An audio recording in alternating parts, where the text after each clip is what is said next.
টাঙ্গাইলের ঘাটাইলে ৫০ বছরের পুরনো ঝুঁকিপূর্ণ ব্রিজ দিয়ে চলাচল করছে হাজারো যানবাহন।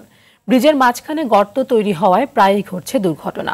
আতঙ্ক নিয়ে চলাচল করছে ২৫টি গ্রামের কয়েক লাখ মানুষ। দ্রুত নতুন একটি ব্রিজ নির্মাণের দাবি এলাকাবাসীর। টাঙ্গাইল থেকে কামাল হোসেনের পাঠানো তথ্যচিত্রে আরো জানাচ্ছেন আব্দুল হামিদ। ১৯৭৫ সালে টাঙ্গাইলের ঘাটাইলের জিনাই নদীর উপর নির্মাণ করা হয় বেলদহ ব্রিজ। বৃষ্টি দিয়ে দিগলকান্দি ও আনহেলে ইউনিয়নের ২৫টি গ্রামের কয়েক লাখ মানুষ যাতায়াত করে। তবে দীর্ঘদিন ধরে সংস্কার না করায় ব্রিজের মাঝখানে তৈরি হয়েছে গর্ত, বিভিন্ন স্থানে খসে পড়েছে পলেস্তারা, ফলে যাতায়াতের অনুপযোগী হয়ে পড়েছে ব্রিজটি। ভারী যানবাহন চলাচল করলেই কেঁপে ওঠে ব্রিজটি। গর্তে আটকা পড়ে প্রায়ই ঘটছে দুর্ঘটনা।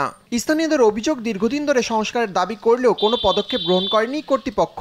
গাড়ি চলে, ভ্যান চলে, অটো চলে, হুন্ডা চলে, মাঝে মাঝে অ্যাক্সিডেন্ট হয়। এখানে ব্রিজটা ঠিক হয় না, কিন্তু আমাদের অনেক ক্ষতি হয়, গাড়ির ক্ষতি হয়।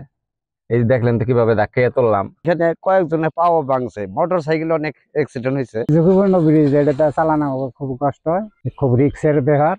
কোনো সময় গাড়ি উল্টাও জায়গা, যেটুকু ভাঙ্গে ওটুকু কাজ করে আবার কয়েকদিন পরে ভাঙ্গে যায়। সরকারের কাছে আবেদন যে এইটা যেন মেরামত করে দেয়। আমাদের দেহের ক্ষতি এবং গাড়ির ক্ষতি, এইটাই সরকারের কাছে আমাদের আবেদন বা দাবি, ব্রিজটা যাতে তাড়াতাড়ি ঠিক হয়। ব্রিজটি নির্মাণে ঊর্ধ্বতন কর্তৃপক্ষের কাছে প্রস্তাব পাঠানো হয়েছে বলছেন স্থানীয় সরকার প্রকৌশল অধিদপ্তরের এই কর্মকর্তা।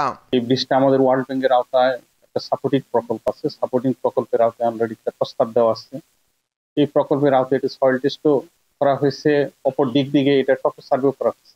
এখন দেখা যাক যত তাড়াতাড়ি সম্ভব এটা অনুমোদন হলে আমরা এটা নতুনভাবে বাস্তবায়ন। ব্রিজটি চালু হলে সুফল পাবে এই অঞ্চলের বাসিন্দারা, কমবে দুর্ঘটনা, বাঁচবে সময়। জনদুর্ভোগ লাঘবে দ্রুত নতুন ব্রিজ নির্মাণের কাজ শুরু করার দাবি এলাকাবাসীর।